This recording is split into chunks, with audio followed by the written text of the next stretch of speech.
Oh, that's right. We're going to do the other order. Okay. Pursuant to notice, I now call up the Judges Act of 2025 for purpose of markup and move the committee reported favorably to the House. The clerk will report the bill. H.R. 1702. Without objection, the bill be considered as read and open for amendment at any point.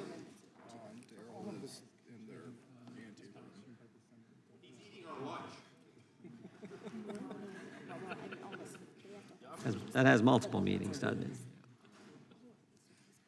Chair now recognizes the gentleman from California, Mr. Issa, for an opening statement. Thank you, Mr. Chairman.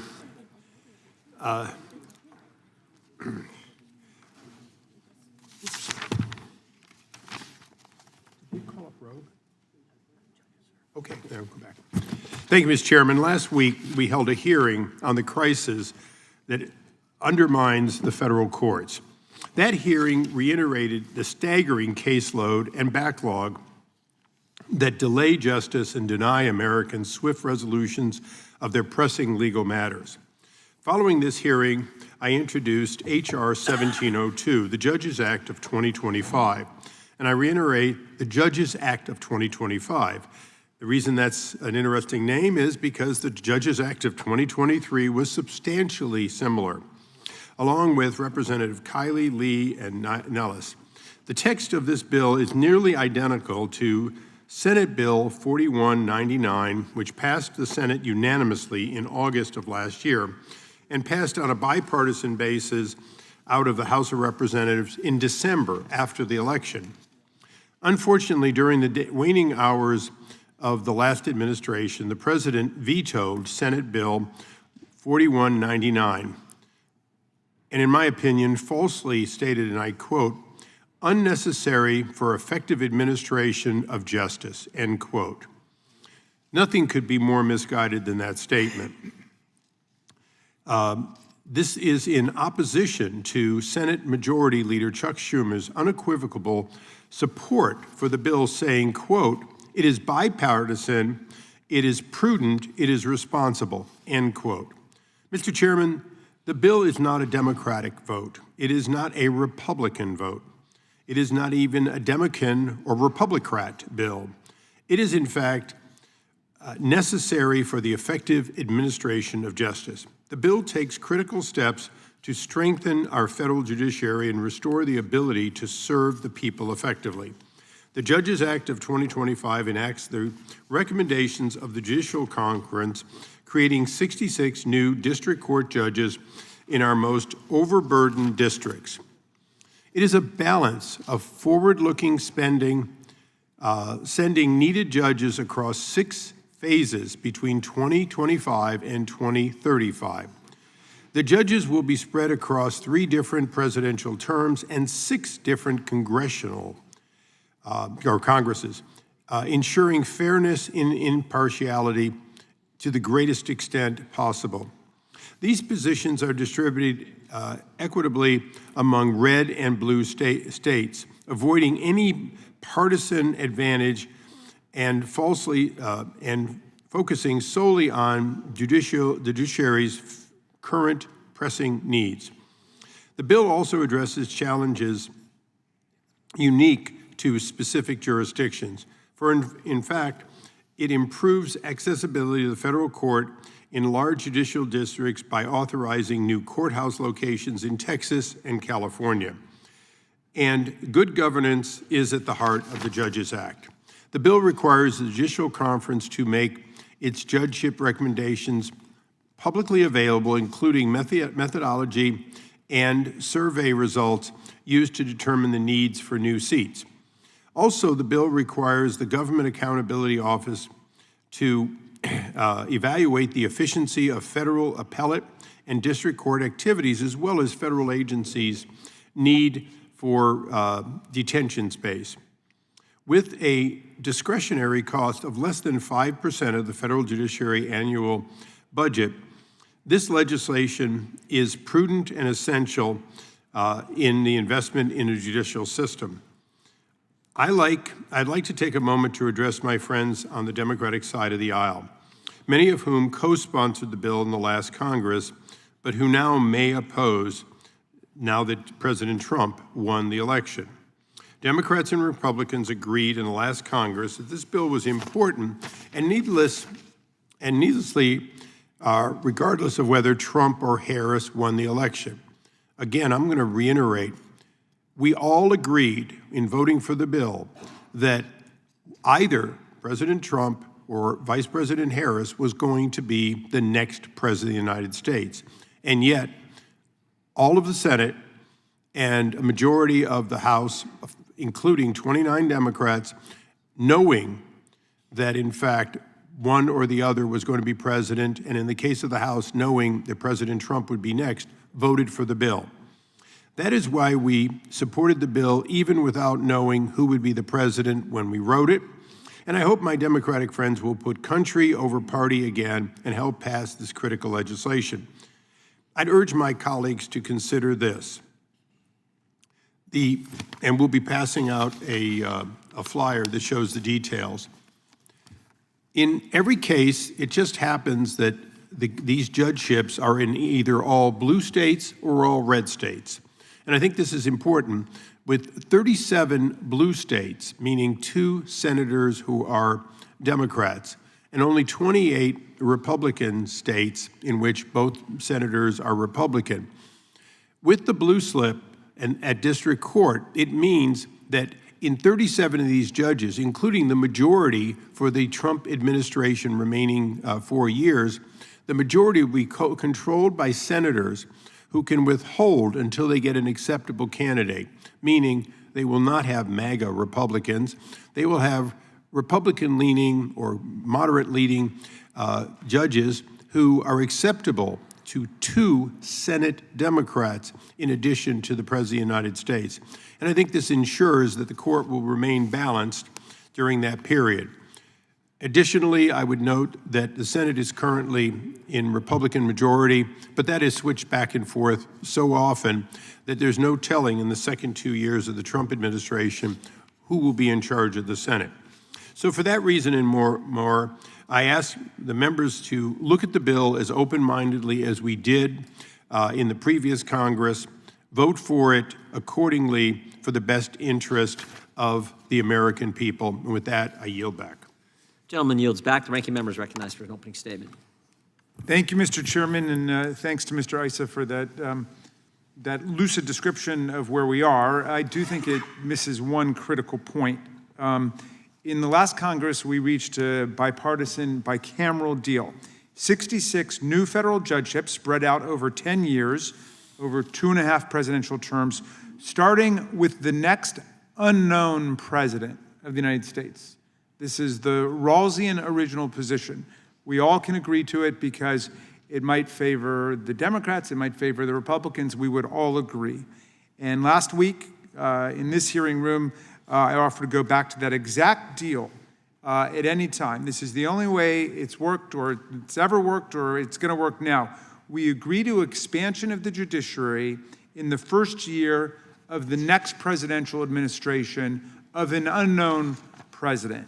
It's been over 30 years since we added more district court judges to the bench. We all agreed that the courts need more judges. We used the recommendations from the Nonpartisan Judicial Conference to get the numbers, and crucially, we agreed that the appointment tranches would begin with the next unknown president. We're all jumping in together. The Senate held up their end of the bargain. They passed the bill by unanimous consent last August before the election. But House Republicans, who as the majority party controlled the schedule on the floor, the sending of bills to the floor, refused to move the bill until they knew that their party had won the presidency, despite the fact that Mr. Nadler, Mr. Johnson, all of us were urging them to move it before, and they refused to do it.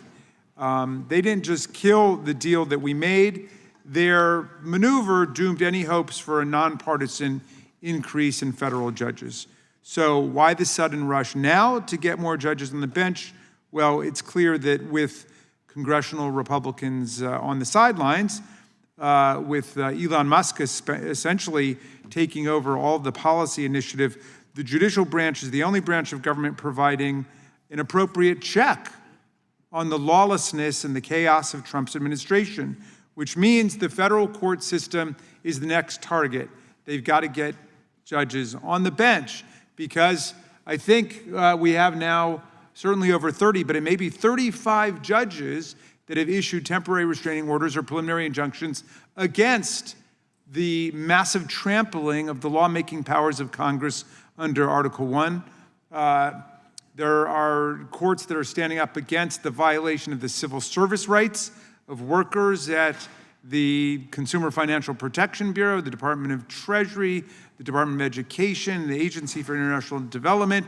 There are 5 different courts that have struck down Donald Trump's absolutely lawless executive order purporting to destroy birthright citizenship, which is provided for in the very first sentence of the 14th Amendment adopted in 1868. And so with the courts standing up for the Constitution and the Bill of Rights, with Congress being completely sidelined and bypassed by the administration, the push is now on to get these judges that our colleagues would not go along with providing for when it was under the veil of neutrality that we had adopted in the last session. So I'm sorry that we are where we are now.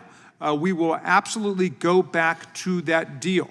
That is the only amendment we're going to offer here, to go back to the original deal that Mr. Issa, Mr. Johnson, Mr. Nadler had struck before, and I thought that we were all going to stick to. We will do that again. We will pass it today, and we will pass it as an amendment to this bill, or we'll go ahead and we'll introduce that bill again. But this is the only way that it really works, and obviously we're not going to be party to another court-packing scheme.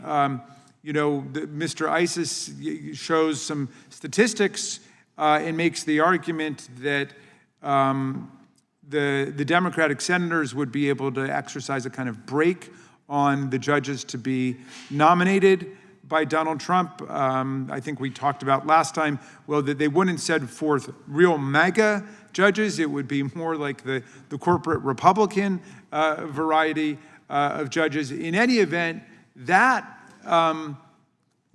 presupposes that the GOP on the Senate side won't simply get rid of the blue slip process as applied to district court nominations. That's what it did in 2017 with respect to federal appeals court nominations. They just got rid of the blue slip.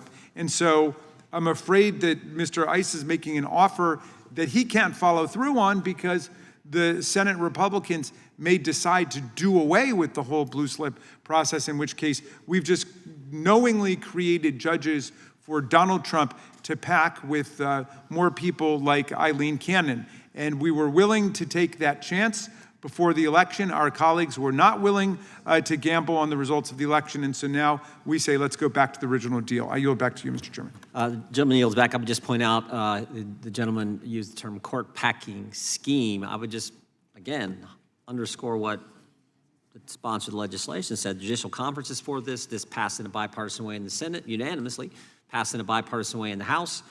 Unfortunately, President Biden wasn't willing to sign it. If we want to talk about a court packing scheme, it's the bill that the former ranking member of the committee sponsored in the last couple Congresses, I believe. I don't know if the current ranking member was part of that, but that was the bill to add 4 associate justices to the United States Supreme Court. That is court packing. This is a bill that is the Judicial Conference wants. Mr. Ice has put together with bipartisan support, and it simply, I think, is just good common sense that we pass it and help the overburdened judicial branch of our government. With that, I recognize the gentleman from California to offer an amendment in the nature of a substitute. Mr. Chairman, I have an amendment at the desk. Clerk will report the amendment. Amendment in the Without nature. objection, the amendment in the nature of substitute will be considered as read and shall be considered as base text for the purpose of the amendment. The chair recognizes the gentleman from California to explain the amendment. Thank you, Mr. Chairman. This bill is changed only in a very small and technical way. The amendment modifies the title of the bill so everyone understands it is 2025. It does adopt the Senate 12-year or the longer term. It's sort of 3 full Congresses. And it takes out a provision no longer mooted because of another piece of legislation that passed. With that exception, it is the Senate bill as it came to us, and that is what we intend to do, and I yield back. Gentleman yields back. Who seeks recognition? The gentleman, do you want to go? You were gentleman from Tennessee. Thank you, Mr. Chair. Yesterday, I was surprised to learn that richest, smartest, most magnificent, brilliant person in the world, Elon Musk, had proposed closing 400 federal buildings, one of which is the federal courthouse in Memphis, without a new courthouse. All of a sudden, we're going to put it up for sale or get rid of leases. The Odell Horton Federal Building is a building that has my office in it, as well as it has my three predecessors' offices was in it. Senator Hagerty's office is in it. The U.S. attorneys are in it. The federal judges are in it. And the U.S. Marshals in it. How can we be considering having new judges when we're dispossessing other judges and putting them out on the street? That's wrong, even if it's the most intelligent, richest, brilliant man in the world. The other federal district courthouse in Tennessee is in Jackson. It's a very small building. It won't hold the 9 judges that we have in the West Tennessee, so that won't work. There are other federal courthouses for sale here that will be for sale without having created new buildings. Mr. Issa mentioned that in Texas and I think maybe California, they were going to have new courthouses built. Well, you got to have a courthouse. You just can't come up here and just say we're going to sell the building. GSA hasn't given us an answer. GSA has said that they're going to look into it, and they've taken the list off their website. That doesn't help us a lot. It's a lengthy process to get a new courthouse. So before we start naming new judges, we probably ought to figure out where we can have courts sit and meet and have that action. And maybe we should just take this bill and hold it for a while until the greatest, most brilliant, smartest, most absolutely phenomenal judicial and real estate mind in the world, Elon Musk, can come and tell us what he's going to do with the judges. Will the gentleman yield? Please, yes, I will. So thank you so much for pointing that out. I think Tennessee's not the only target for federal court closure here. I assume the answer might be, well, those federal judges rendered homeless by the closing the buildings could work from home, but of course that would violate the order that they're not allowed to work at home. They've got to get back to work, where they would be fired, presumably, by Elon Musk, or they would be given the offer to work to not work, but to get paid for the next 8 or 9 months under the fork in the road, which was another extraordinary offer developed by the most brilliant innovator in the world, that 2 million people should actually not work but get paid by the federal taxpayers in critical functions like air traffic controller, food and drug safety inspector, nuclear site guard, cancer researcher, and so on. So I don't know whether the gentleman would consider withdrawing the bill until we get some clarity as to whether or not there'd be any place to house all of these federal judges, but I'm happy to yield back. Thank you, and you're right. I mean, he had those, and Mr. Brilliant, who said, well, we'll make a few mistakes, but we'll correct them immediately, and he mentioned Ebola. He didn't mention the mistakes that he'd made with knowing when Social Security took people who hadn't got their death certificates filed and gave them a date of birth in the 1870s, which obviously neither most of us knew because we read about that and saw what the problem was, but Mr. Trump and his speechmaker didn't see it because they read it off last night like these people were all getting money, which is absurd. And they also didn't have the bird flu, and they took people off of that and fired them. So yeah. Would the gentleman yield? Yes, sir. You know, I'd like to speak in support of your point strongly. This committee authorizes specifically where judges can hold court. That is our jurisdiction. A colleague who came into Congress with me is now currently the chairman of the T&I, and they authorize the courts, the actual production, including the one that I need expanded in the coming years internally. So I think it's fair for the gentleman to say that announcements by anybody in the executive branch are just that, their intentions. The reality is this committee shall insist on its jurisdiction of the time, place, and manner of our courts, and working with T&I, we will make sure that the facilities are there. That is not an executive branch decision. It is discretionary to do what you may suggest could happen, which would be to find judges without courtrooms where we have judges. We will not allow that, and I would share with the gentleman the pushback if that were to happen. Gentleman's time has expired. Ms. Lee. Thank you, Mr. Chairman. The Judges Act is a vital piece of legislation that will address a critical shortage of Article III district court judges. As our population and our litigation continues to grow, as the caseloads continue to rise, we must equip our judiciary to be able to meet the needs of the public. This includes an appropriate and adequate number of judges to hear and resolve cases. The claims that we are hearing today that this bill is in any way partisan, or worse yet, the claim that it is in some way tantamount to court packing, are grounded in neither fact nor reality. In fact, this bill is specifically designed to stagger the creation of new judgeships so that they span multiple presidential administrations. Some of the vacancies occur now, and others will span future administrations so that there is no partisan certainty nor any sort of partisan manipulation associated with the creation of these new judicial spots. I come from the Middle District of Florida, which is the second most populous district in the country and has one of the heaviest caseloads anywhere in America, whether we measure by using weighted or unweighted caseloads. I have seen firsthand the diligence, the dedication, and the hard work of our judges and their staffs as they attempt to meet the need of the ever-increasing burden on our federal courts. The staggering workload and case filings have a very real effect on the judges who are trying to do their job effectively and on the citizens of our communities who are coming to the courts to have their disputes resolved. We heard testimony just last week about the significance of the increase in workload and how it is affecting both the judges and our communities. In Congress, it is critical that we respect and support the courts as a co-equal and independent branch of government. And a foundational part of doing that as members of Congress is to ensure that we do our job and properly staff and equip the courts. I encourage my colleagues to support this important piece of legislation. Mr. Chairman, I yield back. Gentlelady yields back. Is there further discussion on the ANS? Mr. Goldman. Thank you. Thank you, Mr. Chairman. I find it interesting to hear my friend from California talk about how we have jurisdiction over judges and whatever the executive branch says is just their intent and just advisory.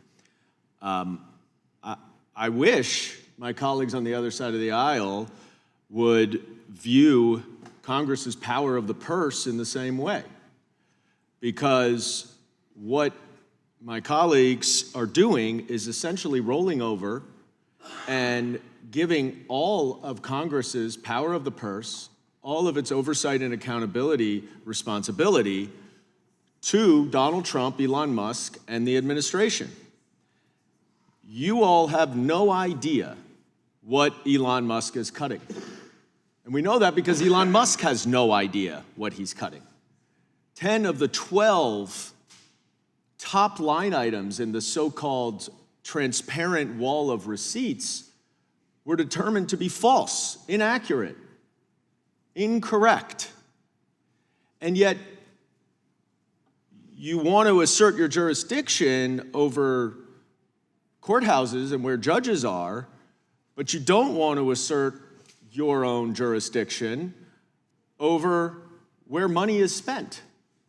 And we are now coming up on a deadline to fund the government. And by all accounts, the proposal that we are expected to see is a continuation of the current budget and the spending that has been cut by Elon Musk. So you are proposing to support continuing funding of programs that are allegedly waste, fraud, and abuse. And what's more, by doing that, you are just giving the administration more and more authority and more power to make their own determinations about where money is spent. And it bewilders me why people would want to come to Congress, be away from their families, travel across the country, just to hand over all their authority to Donald Trump. And that's what has been going on. It very well may be that Elon Musk has found waste, fraud, and abuse.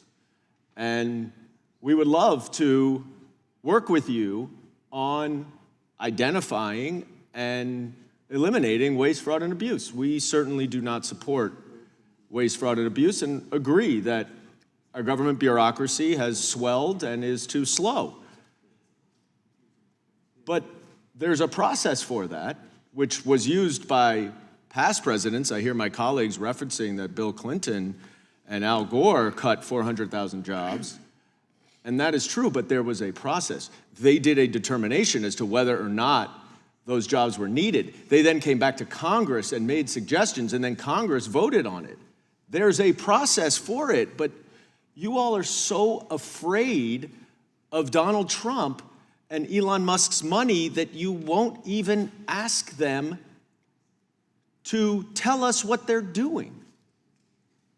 It's a complete abdication of your role, and yet we hear now that, oh, we have jurisdiction over the courts. The executive branch does not. I wish you would be consistent, because I agree with you, we do.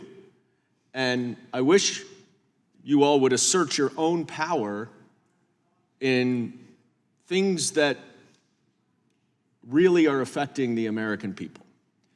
And Elon Musk is now reportedly gearing up to fire 80,000 more veterans, cut the Social Security Administration in half, remove all the regional HUD offices. This is not Twitter. You can cut Twitter by 75% if you want, and what happens is you get a crappy social media platform. If you cut the federal government by 75%, you are cutting services and funding that are essential to hundreds of millions of American people. And so I hope, Mr. Issa, you will take that view. I know you are acting in good faith, and I hope you will apply it to the usurpation of power by the executive branch right now. And I yield back. Gentleman's time has expired. Is there further discussion on the ANS? Mr. Knott.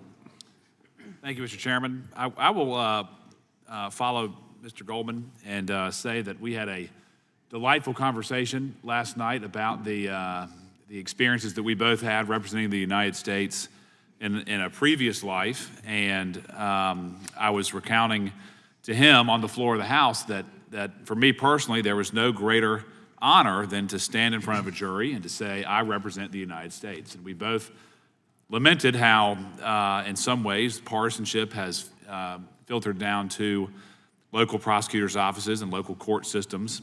And it is because of that, and one of the reasons that I would support this proposal is because it is nonpartisan.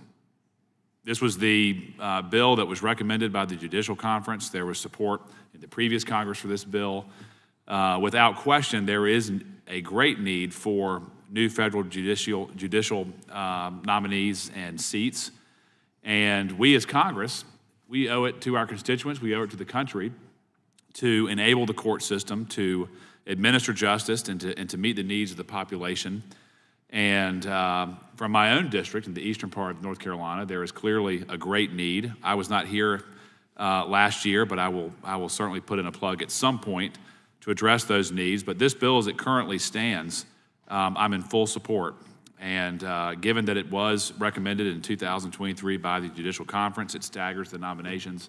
I think it's a great recipe for a need that all of us feel who practiced in front of federal courts across this country. I yield back. Would the gentleman yield? Yes, I yield. Mr. President. Okay, I'll be brief because I'm not going to probably seek time on my own. I'm going to just make one appeal that my colleagues consider before this comes to a vote. When this passes the House, it may or may not pass on a bipartisan basis as it did last Congress.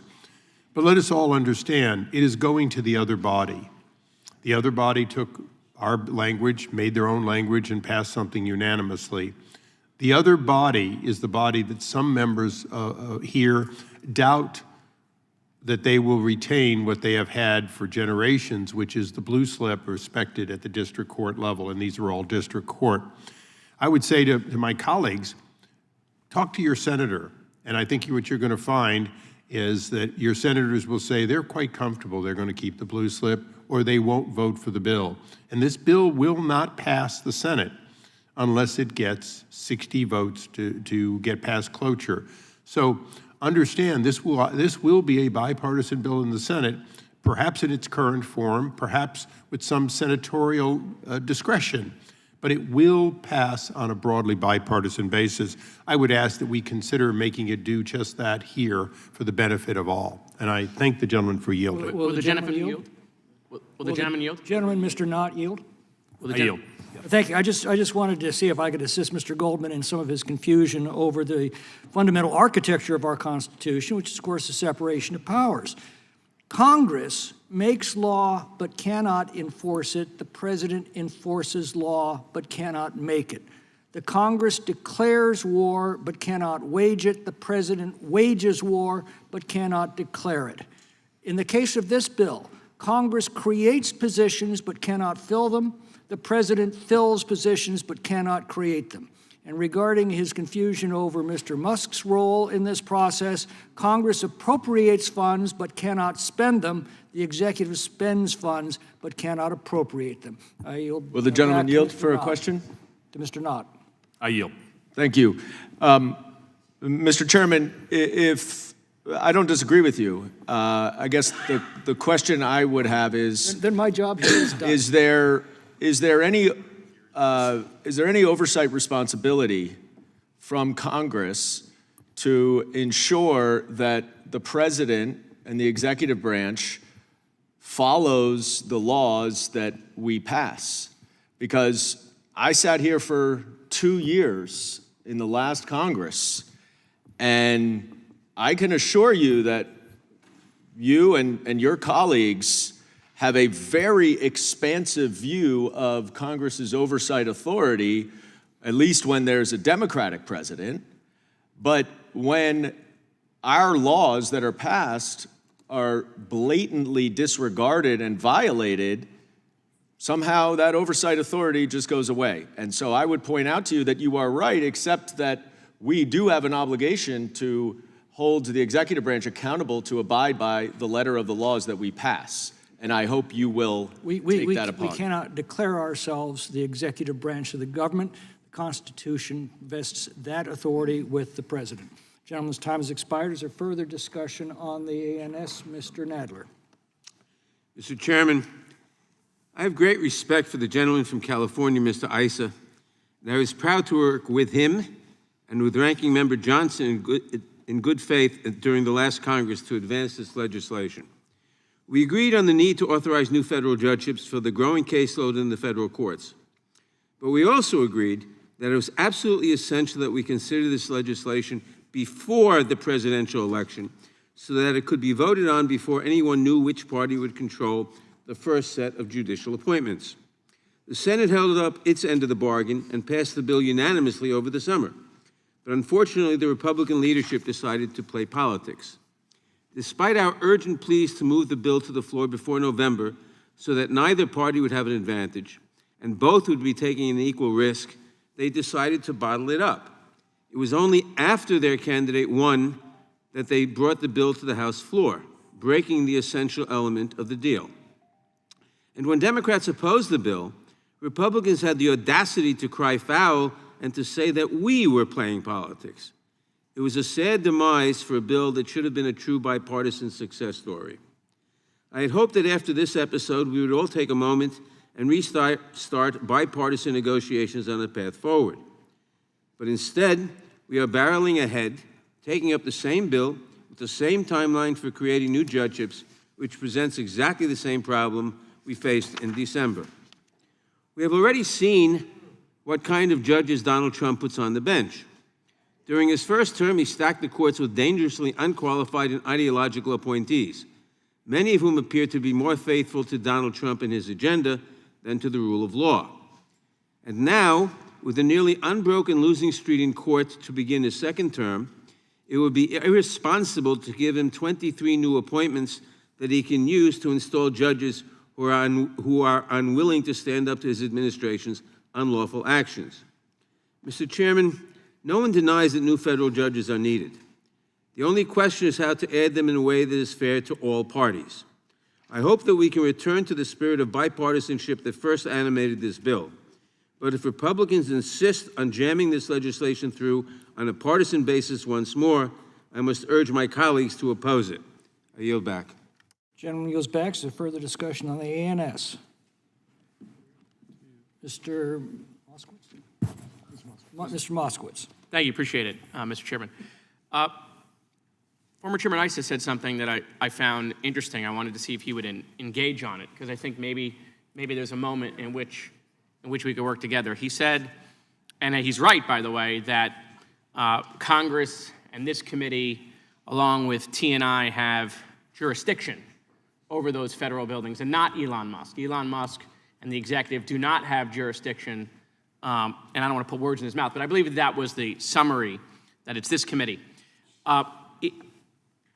Would the gentleman ask the chairman of this committee to do a committee letter together, Democrats and Republicans, a committee letter to Elon, letting him know that we appreciate his recommendation, but we have the jurisdiction, along with transportation, over the federal court buildings and not the executive. If this committee would do a letter to Elon asserting that authority, I'll vote for the bill.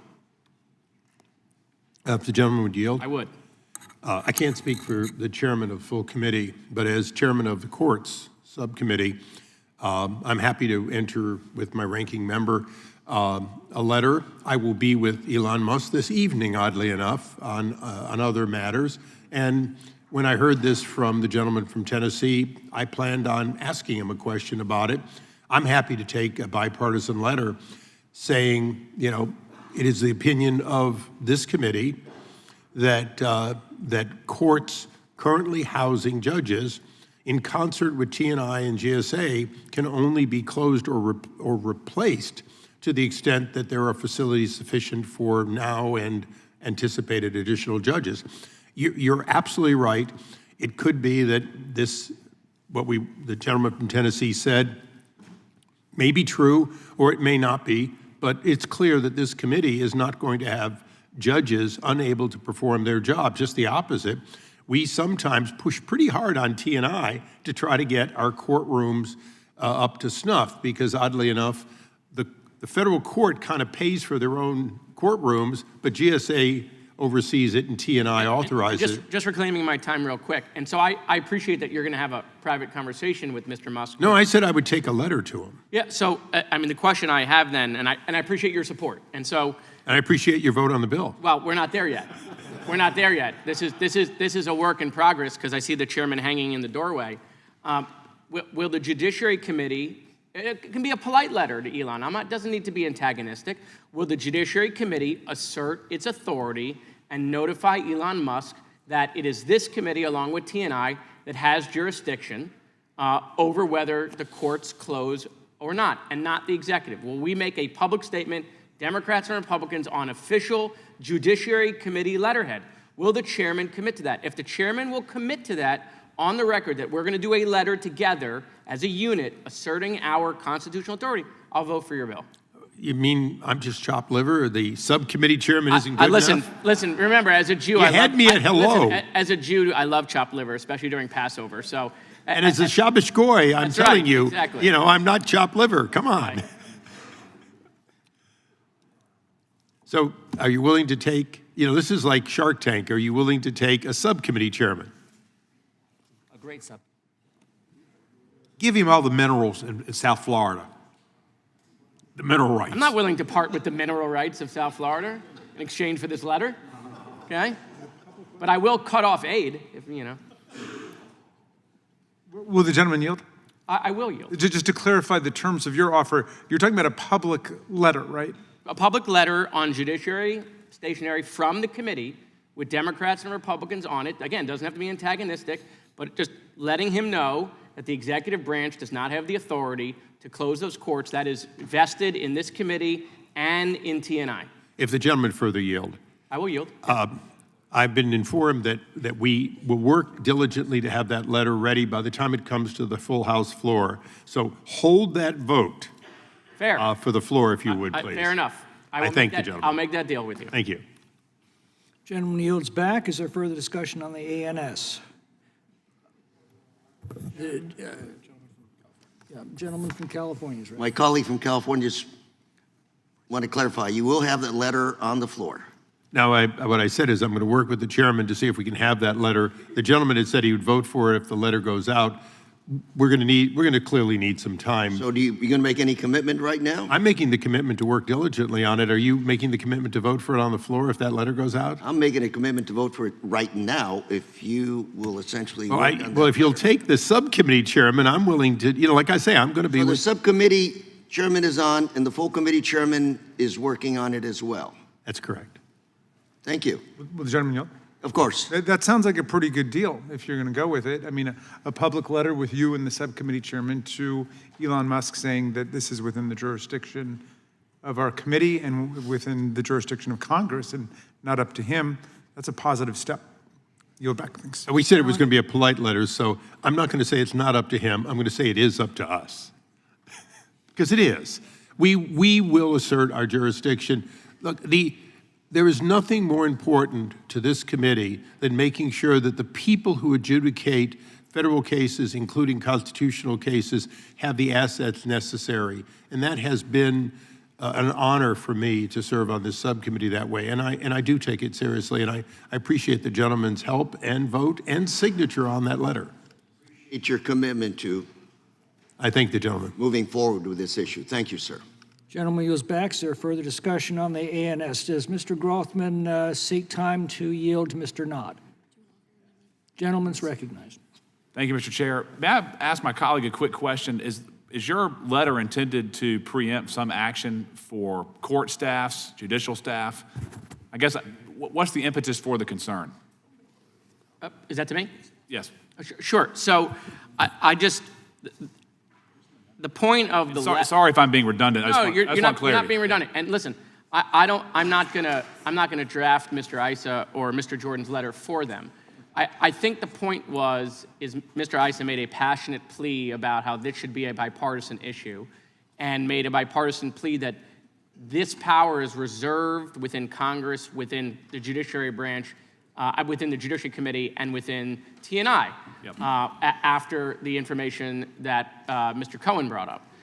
And so what I'm trying to do here is I'm trying to say, then as Democrats and Republicans, let, in a polite way, because I know we're not going to get impolite with Mr. Musk, we don't want to upset him, but in a polite way, do a letter just informing him that while he has his opinion and made that statement, that actually that power is reserved here. And I think together, as a unit, speaking together, I think that's important, because what you're asking us to do is to take a leap of faith. And what I'm asking you to do is to make sure the executive branch doesn't step on powers reserved for Congress. Thank you. Would the gentleman yield? Yes. Would the gentleman yield?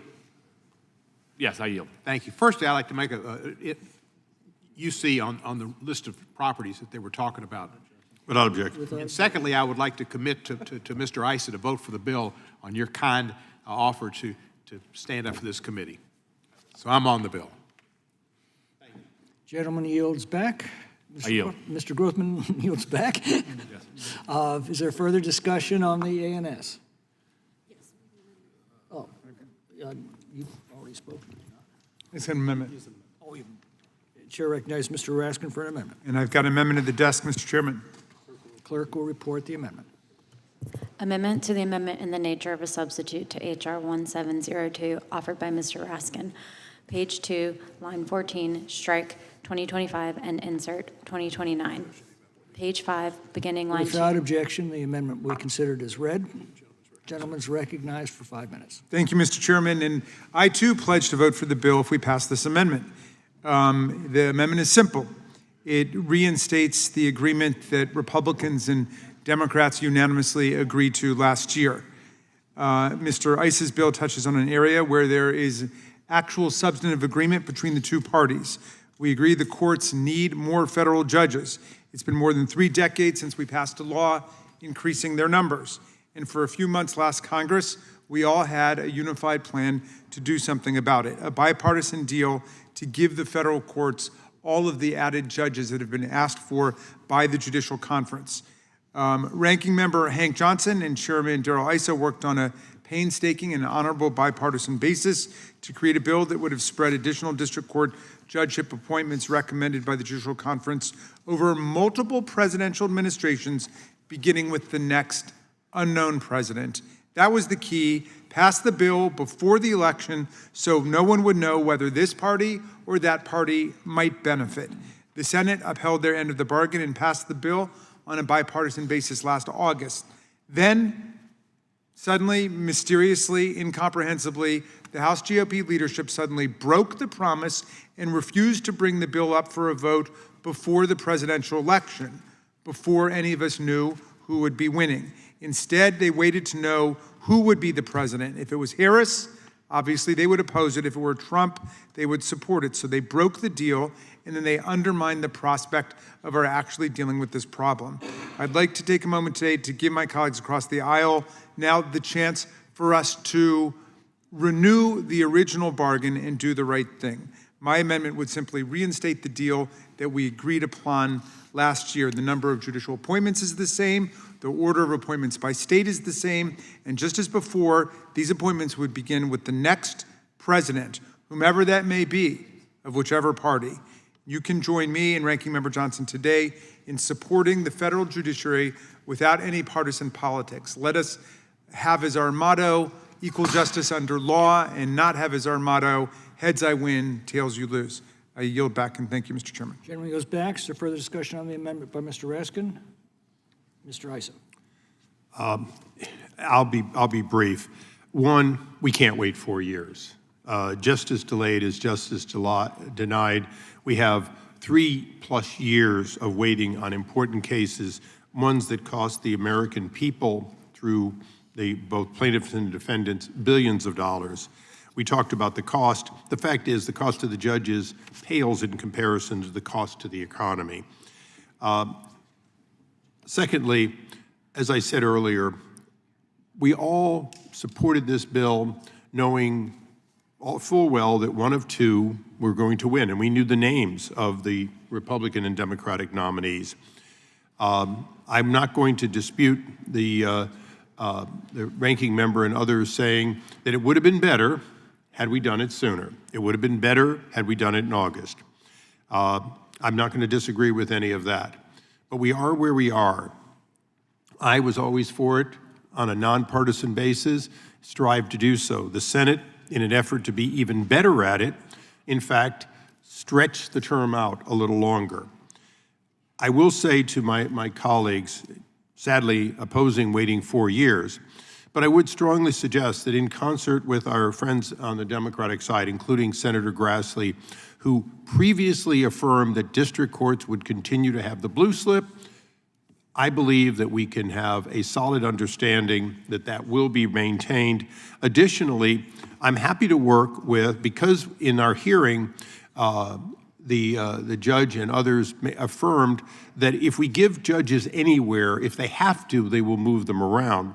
I'm perfectly willing to look at the table that I handed out, work in good faith with both senators and House members to move around which states get it when, to try to find one that everyone agrees optimizes the nonpartisan nature. Some may say that moving forward red states actually would be better, since the blue states would possibly get a better deal under the next president, or vice versa, moving blue states so that using the blue slip, they can clearly limit the nature of those. I am Switzerland when it comes to that. other than perhaps having a certain feeling that Oklahoma needs them sooner because of cases that are pending there.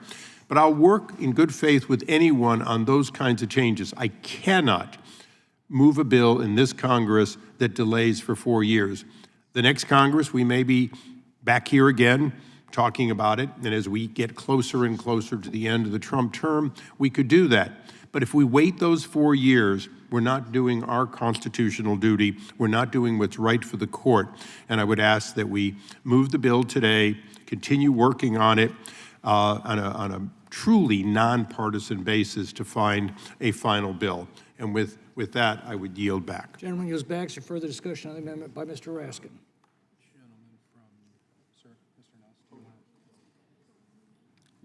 Mr. Nails. Yes, thank you, Mr. Chairman. I'm a proud co-sponsor of the legislation. I want to thank Representative Issa for championing this issue. It's a shame Biden, he vetoed this bill last Congress because it is a critical piece of legislation.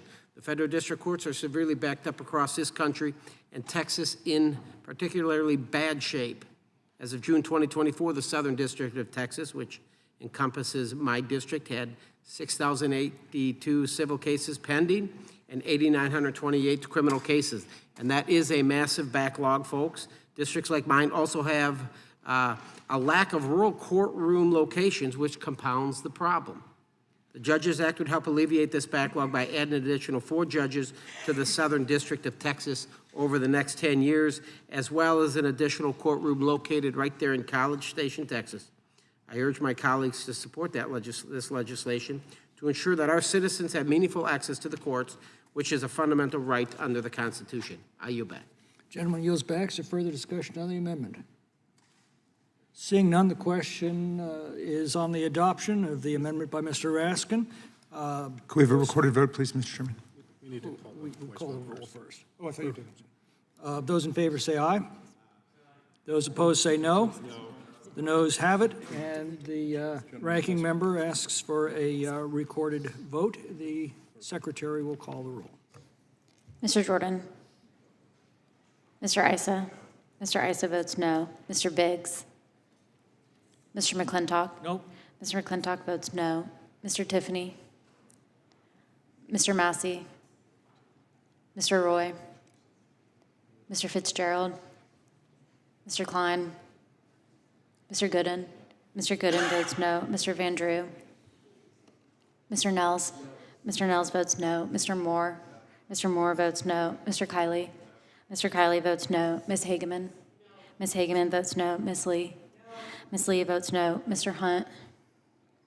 Mr. Fry? Mr. Grothman? Mr. Grothman votes no. Mr. Knott? Mr. Harris?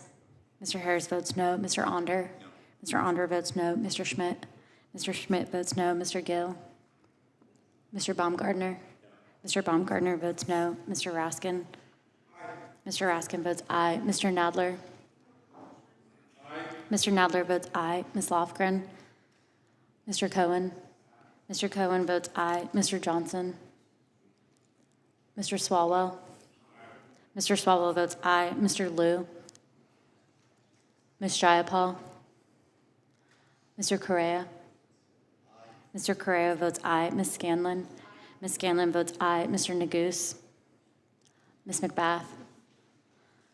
Ms. Ross? Ms. Ballant? Ms. Ballant votes aye. Mr. Garcia? Ms. Kamlager-Dove? Ms. Kamlager-Dove votes aye. Mr. Moskowitz? Mr. Moskowitz votes aye. Mr. Goldman? Mr. Goldman votes aye. Ms. Crockett?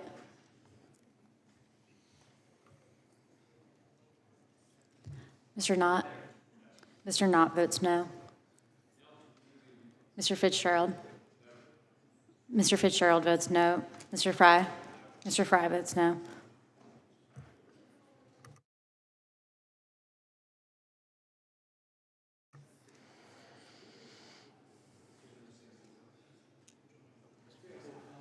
Mr. Garcia votes no. Mr. Garcia votes yes.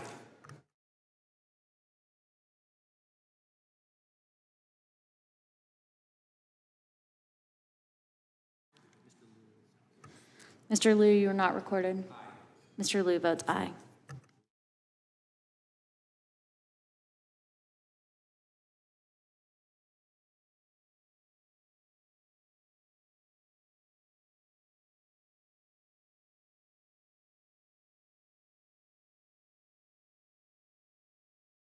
Clerk will report. Mr. Chairman, there are 12 ayes and 16 noes. Vote being 12 in the affirmative and 16 in the negative, the amendment is not adopted. The question is on the adoption of the ANS. Is there further discussion? Seeing none, the question is on the adoption of the amendment in the nature of a substitute. This will be followed immediately by a vote on reporting the bill. Those in favor of the ANS will say aye. Aye. Those opposed say no. No. In the opinion of the chair, the ayes have it, and the amendment in the nature of a substitute is adopted. The question is on favorably reporting the bill as amended. Those in favor say aye. Aye. Those opposed say no. Those opposed say no. No. The ayes have it. The bill is ordered to be reported favorably to the House. Could we have a recorded vote, please? The gentleman has asked for a recorded vote. The clerk will call the roll. Mr. Jordan? Mr. Issa? Mr. Issa votes aye. Mr. Biggs? Mr. McClintock? Aye. Mr. McClintock votes aye. Mr. Tiffany? Mr. Massey? Mr. Roy? Mr. Fitzgerald? Mr. Klein? Mr. Gooden? Mr. Gooden votes aye. Mr. Van Drew? Mr. Nels? Mr. Nels votes yes. Mr. Moore? Mr. Moore votes aye. Mr. Kiley? Mr. Kiley votes aye. Ms. Hageman? Yes. Ms. Hageman votes yes. Ms. Lee? Yes. Ms. Lee votes yes. Mr. Hunt? Mr. Fry? Mr. Grothman? Mr. Grothman votes yes. Mr. Knott? Mr. Knott votes aye. Mr. Harris? Mr. Harris votes aye. Mr. Onder? Mr. Onder votes aye. Mr. Schmidt? Mr. Schmidt votes aye. Mr. Gill? Mr. Baumgartner? Mr. Baumgartner votes aye. Mr. Raskin? No. Mr. Raskin votes no. Mr. Nadler? Mr. Nadler? Mr. Nadler? Mr. Nadler votes no. Ms. Lofgren? Mr. Cohen? Mr. Cohen votes no. Mr. Johnson? Mr. Swalwell? Mr. Swalwell votes no. Mr. Liu? Mr. Liu votes no. Ms. Jayapal? Mr. Correa? Mr. Correa votes aye. Ms. Scanlon? Ms. Scanlon votes no. Mr. Neguse? Ms. McBath? Ms. Ross? Ms. Ballant? Mr. Garcia? Mr. Garcia votes no. Ms. Kamlager-Dove? Ms. Kamlager-Dove votes no. Mr. Moskowitz? Mr. Goldman? Mr. Goldman votes no. Ms. Crockett?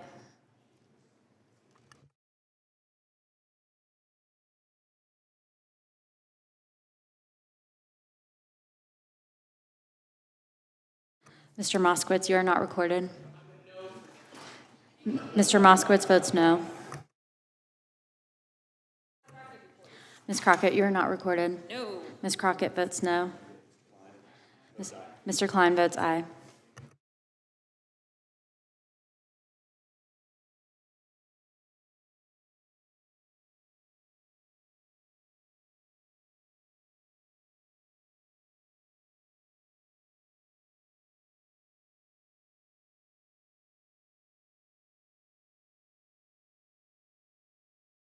Clerk will report.